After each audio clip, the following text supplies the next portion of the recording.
Hi, my name is Michael. I am the creator and writer of Omen comics and its characters. I want to talk a little bit about the gods and angels, the deities of the Omen verse. We're specifically going to get into how hell is structured, but there's some things I wanted to clear up before I get into that. I'm going to talk about some relationships that may seem odd because they're incestual or interspecies or what have you. In the Omen verse, and I think in a lot of mythology in general, especially like in Greek mythology, uh, things like social standards about what you're supposed to do or not supposed to do with your passions and your lusts um, are virtually non-existent. Among angels and gods, they're not existent at all. Um, you, for to give an example from Greek mythology, you'll find that Zeus will often appear to women in the form of animals and still get them inflamed with lust. You get situations where you have species that don't even normally come together at all, but it's about what's going on within them. Their hearts are on fire for each other, so it doesn't matter whether or not they're the same species or whether or not they're related. That is just how gods and angels work in the Omen verse. As I said, I believe that stretches into other mythology as well, but that is how that works. So before you get weirded out about some of the things I say, that is just how it works among the gods and angels and whatnot. Starting first off, we're going to talk about, obviously, Nyx and Erebus were the first gods in this universe, save for their mother Zeus. Now, after Shekinah exploded and Erebus broke up into different pieces, then you had the angels appeared, you had other gods appeared, all because they became pieces of Erebus. Now, out of that mix of new life and new deities comes Lucifer and Lilith. They were born among the angels, actually, but they were clearly different. Where all of the other angels had like olive-colored skin, or almost brownish colored skin in some cases. Some had like golden colored skin, but all of them were light versions of these colors. And all of them shone with white light from Shekinah, all except for a selective few among the seraphim. The two first were Lucifer and Lilith, who were born of Erebus and Nyx almost directly, because Nyx was able to get a hold of some of the pieces that broke off from Erebus and affected them and such, so that they would become alive and conscious of the fact of their mother and father's existence.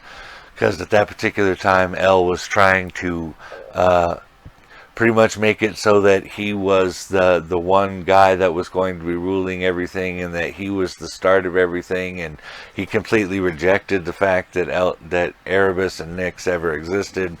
We covered that in another video, but with Lucifer and Lilith, they were essentially brother and sister, both being born of Erebus and Nyx, but they were blue-skinned, and they shone a blue light from them. They also tended to look closer to. They had similar features to that of what we might consider a demonic-looking face, but that's not necessarily that. All that means is their face was maybe perhaps a little bit more, their bone structure a little bit more pronounced. Maybe a longer chin, kind of a pointier nose, maybe that kind of thing. But this was not to the point where they were unattractive. Both of them were very attractive. In fact, Lucifer was the most beautiful among the angels, save for perhaps maybe Michael.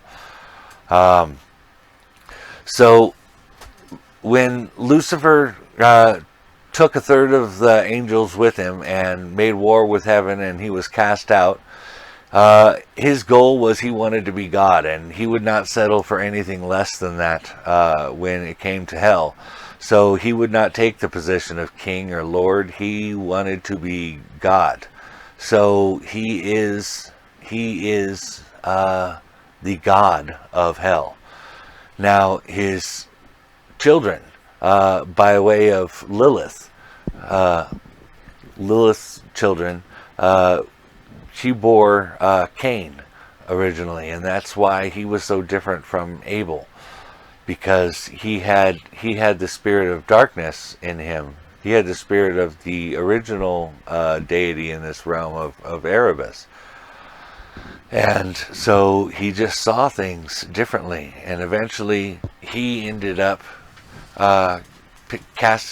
crossing paths with his own mother after she too was rejected and exiled from the garden.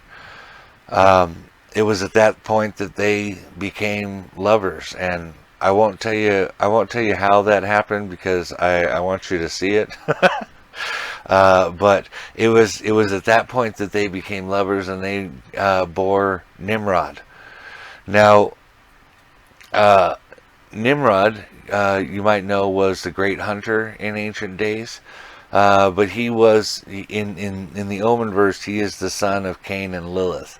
Cain and Lilith become the king and queen of Nod, and they were a couple of the first humans that were then elevated to the level of authority in hell. In fact, the ultimate authority underneath the god of hell, they were king and queen. Below them are other gods you might be familiar with, and these gods too take their place. You're talking about Ammon, and you're talking about Baal and Ashtaroth. You're talking about Balthazar and Mammon. You're talking about Beelzebub. These are all lords of hell that sit on a sort of council underneath the king, Cain and Lilith. However, Baal and Ashtaroth serve as steward kings when Cain and Lilith are gone, and that'll come into play into the comics too. I'm sure you'll recognize it then.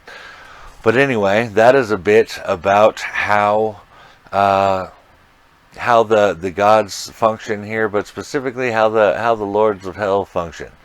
It's a little bit different than your standard version of hell. So I thought you guys could use a little explanation on what I was trying to do there. Anyway, thanks for watching. Hope you guys had a good one.